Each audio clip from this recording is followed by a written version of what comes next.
Jangan lupa like, komen, share, subscribe, dan bunyikan lonceng. Assalamualaikum warahmatullahi wabarakatuh. Halo, berjumpa kembali bersama saya Noni Surya Pradita. Nah, pada kesempatan kali ini kita akan belajar bersama mengenai analisis wacana. Materi yang kita pelajari pada pembahasan kali ini ada 8, yaitu yang pertama, sejarah singkat analisis wacana dari para ahli. Kemudian materi kedua, sekilas konsep dan contoh analisis wacana. Materi yang ketiga, jenis pendekatan analisis wacana. Materi yang keempat, wacana dan masyarakat. Yang kelima, konsep analisis wacana pragmatik. Yang keenam, analisis wacana bagian situasi tutur. Kemudian materi ketujuh, analisis wacana bagian tindak tutur. Dan yang terakhir, prinsip kerjasama GRIS. Oke, langsung saja kita ke materinya. Analisis wacana. Apa sih itu analisis wacana? Langsung saja kita mulai dari pengantar analisis wacana. Nah, analisis wacana itu adalah suatu pendekatan analisis kebahasaan yang melihat pola bahasa lebih dari sekadar teks, seperti halnya konteks sosial budaya yang tercermin dari teks yang muncul. Jadi, bisa dikatakan analisis wacana itu tidak hanya melihat dari sisi kebahasaannya saja, tapi juga melihat sisi-sisi di luar kebahasaan seperti sosial, budaya, politik, dan lain sebagainya. Kita lanjut ke sejarah analisis wacana. Jadi, istilah analisis wacana pertama kali dikenalkan oleh Yelling Harris pada tahun 1952. Ia menganalisis bahasa lebih dari sekadar kajian teks dengan mencari hubungan linguistik dan non-linguistik. Selanjutnya, analisis wacana menurut Van Dijk. Menurut Van Dijk, analisis wacana yaitu hubungan antara masyarakat dan wacana yang bersifat tidak langsung dan tergantung pada bagaimana penutur mendefinisikan genre atau kejadian komunikasi yang mereka lakukan. Contohnya gini, berita di media massa.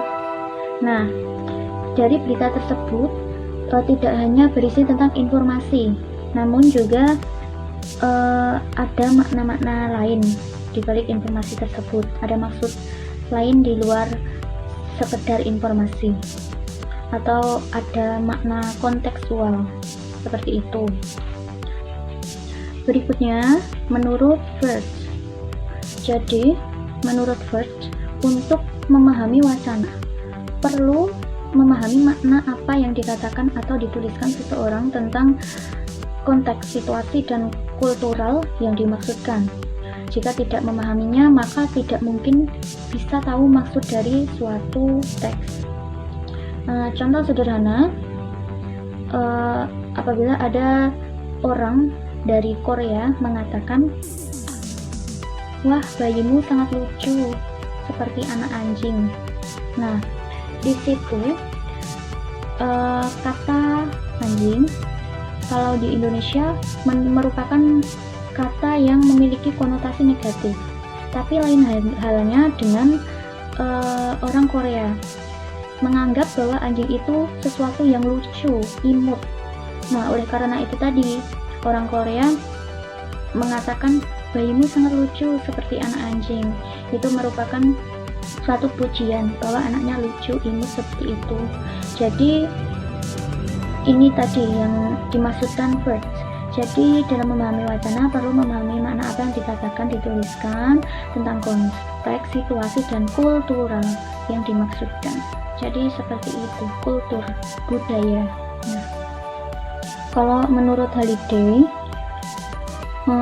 analisis wacana yaitu hubungan konteks situasi dengan teks dan konteks budaya dengan teks menciptakan kemungkinan penutur menciptakan suatu teks, sehingga kedua hubungan tersebut mempengaruhi penggunaan bahasa dalam suatu teks.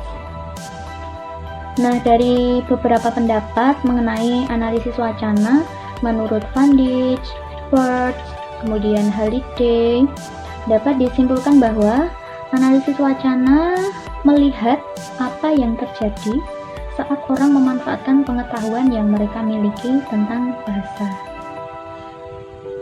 Nah, itu tadi sekilas materi tentang pengantar analisis wacana. Oke, kita lanjut materi yang kedua.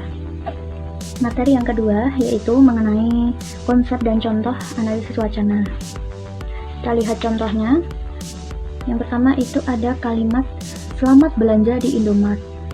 Nah, pada kalimat tersebut dalam analisis wacana termasuk struktur wacana teks.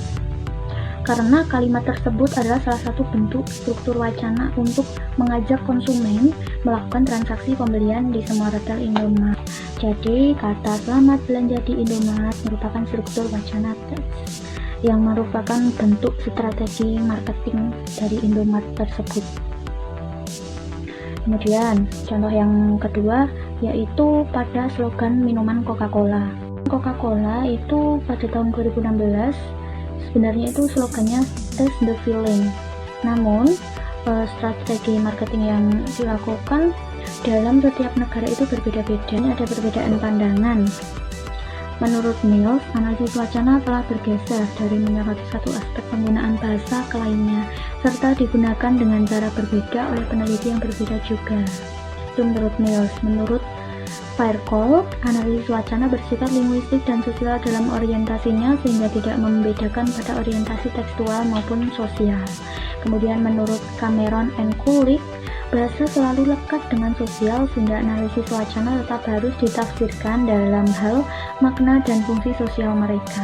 Nah, dalam konsep analisis wacana itu diantaranya juga ada wacana sebagai konstruksi sosial, kemudian wacana sebagai identitas sosial, kemudian wacana dan intertekstual. Selanjutnya materi yang ketiga yaitu pembagian dasar pendekatan analisis wacana atau jenis-jenisnya. Yang pertama ada pendekatan formal, yaitu memahami wacana sebagai tataran yang lebih tinggi dari kalimat.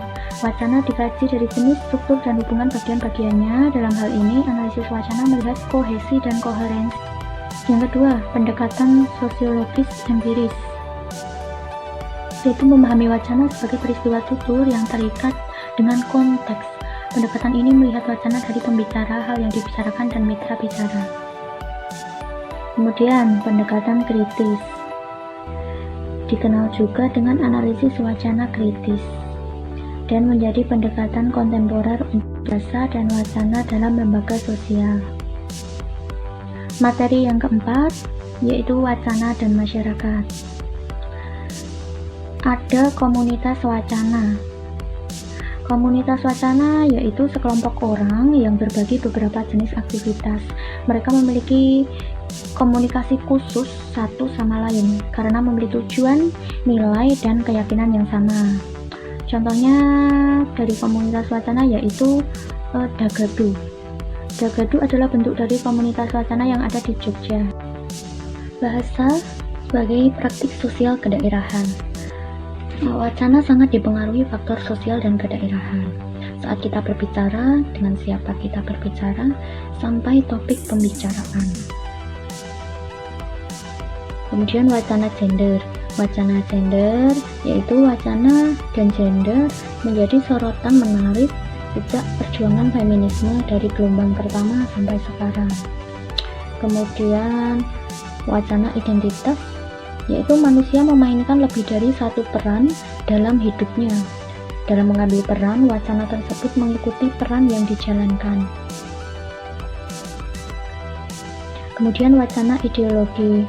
Menurut Ted Gold, wacana ideologi yaitu lisan atau tulisan tidak hanya selalu menjadi model linguistik, tapi selalu menjadi proses yang signifikan secara politik dan sejarah. Materi selanjutnya yaitu konsep dasar analisis wacana pragmatik. Ini ada hakikat pragmatik menurut Parker, menurut Wijana dan Rohmati. Nah, dari pendapat-pendapat tersebut dapat disimpulkan bahwa hubungan dari pragmatik dan wacana yaitu sebuah pendekatan bahasa yang digunakan untuk mengetahui maksud dari sebuah tuturan yang berdasarkan konteksnya. Nah, banyak ahli bahasa yang menghubungkan atau mendekatkan analisis wacana dengan semantik dan pragmatik. Nah, jadi hubungan semantik dan pragmatik yaitu semantik melihat makna bebas konteks, sedangkan pragmatik melihat makna yang terikat oleh konteks. Materi selanjutnya yaitu situasi tutur analisis wacana pragmatik.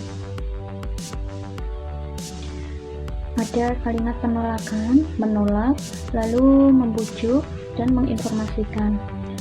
Lalu aspek-aspek situasi tutur, yaitu meliputi penutur dan lawan tutur, tujuan tuturan, konteks tuturan, lalu tuturan sebagai tindakan, dan tuturan sebagai tindak verbal. Materi berikutnya yaitu tindak tutur analisis wacana pragmatik. Tindak tutur. Apa sih tindak tutur itu? Tindak tutur adalah seluruh komponen bahasa dan non-bahasa yang meliputi perbuatan bahasa yang utuh yang menyangkut peserta di dalam percakapan, bentuk penyampaian amanat, topik dan konteks amanat tersebut. Tindak tutur ada 3 yaitu ilokusi, perlokusi, dan lokusi. Materi yang terakhir yaitu prinsip kerjasama analisis wacana. Ada maksim kuantitas, yaitu menghendaki setiap peserta bertuturan memberikan kontribusi yang secukupnya atau sebanyak yang dibutuhkan lawan bicara. Maksim kualitas, yaitu mewajibkan peserta percakapan berdasarkan pada bukti-bukti yang mewadai saat bertutur. Jadi di sini segala yang dikatakan itu harus benar ya. Kemudian maksim relevansi, yaitu mengharuskan setiap peserta memberikan kontribusi yang relevan dengan masalah pembicaraan. Lalu maksim cara, mengharuskan setiap peserta percakapan berbicara langsung, tidak kabur dan tidak berlebihan serta runtuh. Nah, ini ada kategori maksim percakapan GRIS, ada maksim kuantitas, maksim kualitas, maksim relevansi, dan maksim cara. Tadi pengertiannya sudah saya jelaskan. Nah, itu tadi beberapa materi mengenai analisis wacana yang dapat saya sampaikan. Terima kasih. Wassalamualaikum warahmatullahi wabarakatuh.